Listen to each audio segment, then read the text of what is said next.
Oh, hey, King. Long time no see. I heard you were looking for a budget LPVO. Well, look no further. Old Dad's got the answer.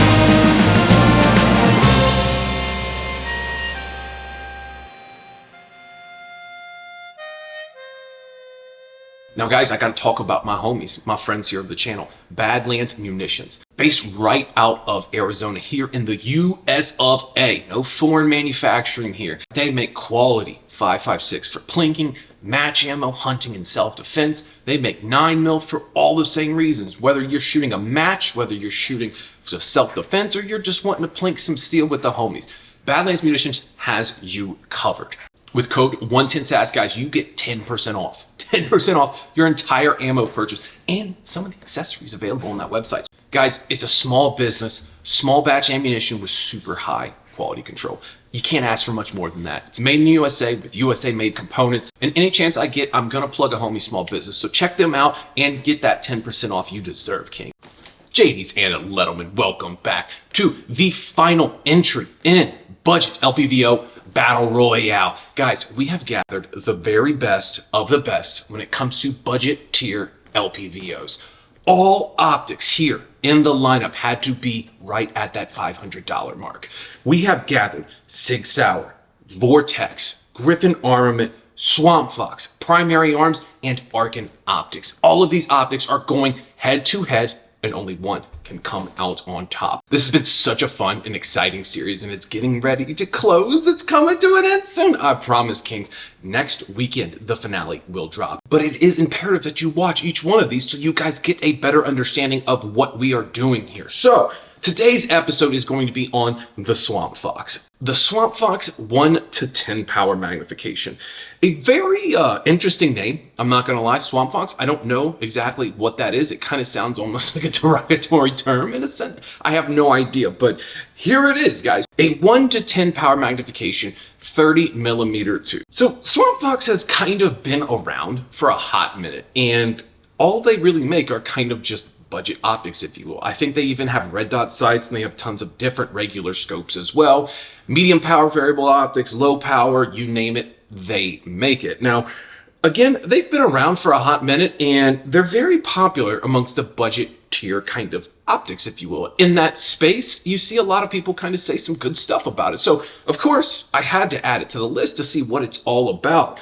So, initial thoughts out of the box, I was like, okay, this is a 1 to 10 power optic, and it's a 30mm tube. I'm a little worried about that. Now, why should I be worried about a 30mm tube and 1 to 10? Well, 1 to 10 power optics have pretty much exclusively always been 34mm, and the reason being, it's a bigger tube, allows for more glass and more light transition. So essentially, we have the smallest in the lineup here with the biggest magnification range. So I was immediately a little worried, like, man, this one may or may not perform very well. Probably not. But for the sake of the video, we have to get your eyes behind the glass. So let's kind of talk about this, guys. So on 1 power, we have a 1 power magnification and a second focal plane reticle.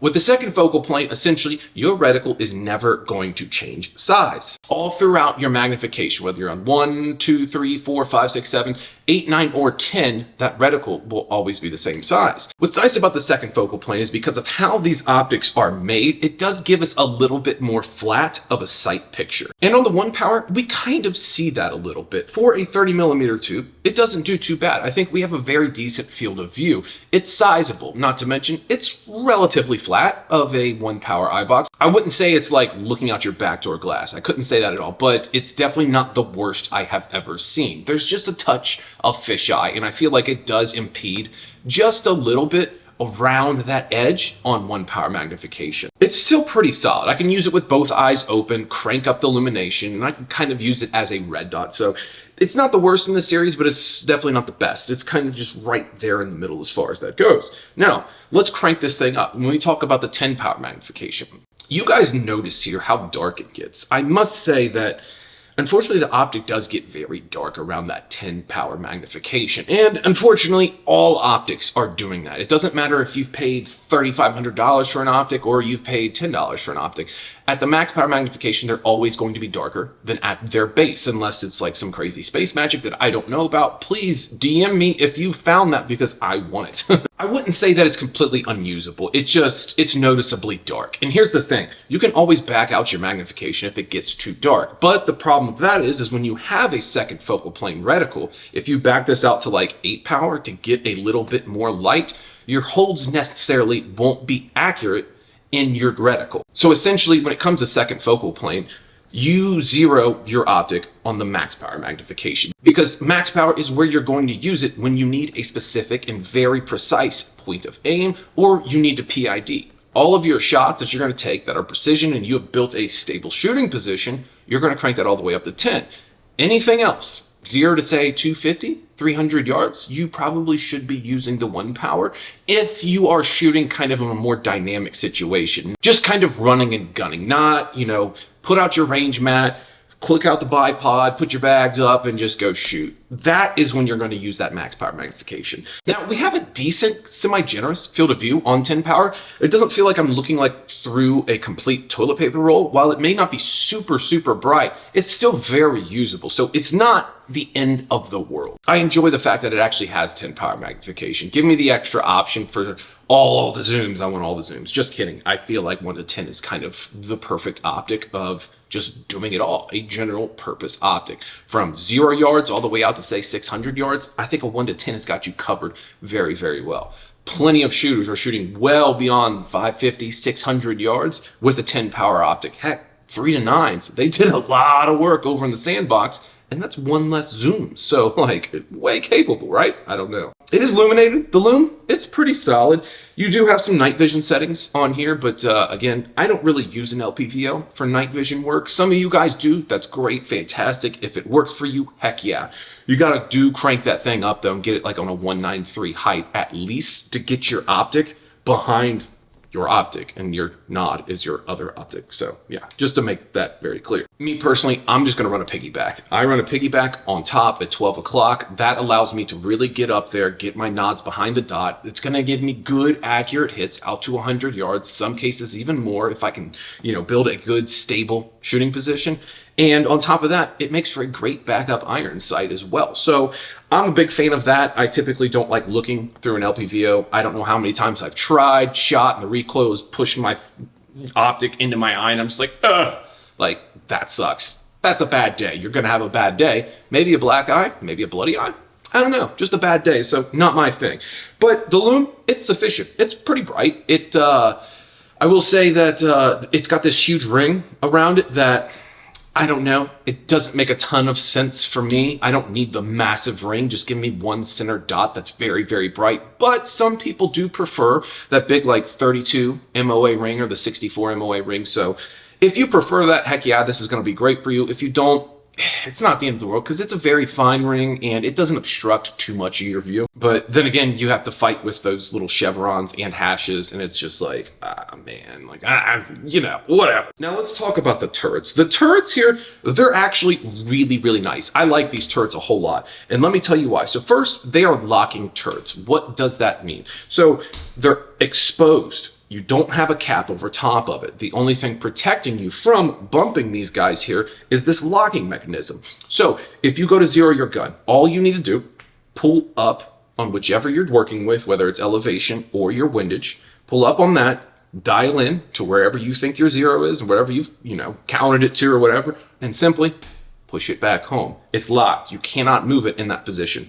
I really enjoy that. I think that's a very, very good feature, and I think that this is a feature that is almost exclusive to very expensive optics, and they got it on this guy here at a budget price, so that's fantastic. The numbers are very, very plainly stated on the sides of the turret, so you can't miss it. Your clicks, They're pretty good. They're audible. They're not mushy at all. In fact, they feel pretty precise. I enjoy them. I think they knocked it out of the park on the actual turrets themselves. The only thing I think is just a little weird is that we have half MOA clicks, and I feel like in 2025, we can definitely get those finer. Not too many optic manufacturers do MOA much anymore. Most people have moved over to MIL, but even if they are doing MOA, they're typically doing like quarter clicks, not half-minute clicks. What that means is basically you're not going to have as fine tuning and adjustment on this optic as you would with something with a quarter minute. So essentially you have 4 clicks to work with between each minute versus 2 clicks to work with within each minute. Meaning there is potential that you could never get that perfect 0. In my OCD, bro, I couldn't handle that. Like if it is not like right exactly where I'm trying to put that dot and that bolt doesn't go right there, I'm frustrated. I'm like, what has happened? Oh no. You could potentially just have to live with a 0 that's, I don't know, 1/4 inch right and 3/8 of an inch high. Like that, that would bother me so bad, bro. So bad. And here's the thing, like if you can't get a perfect 0, it's only going to grow in problems exponentially the further you go out.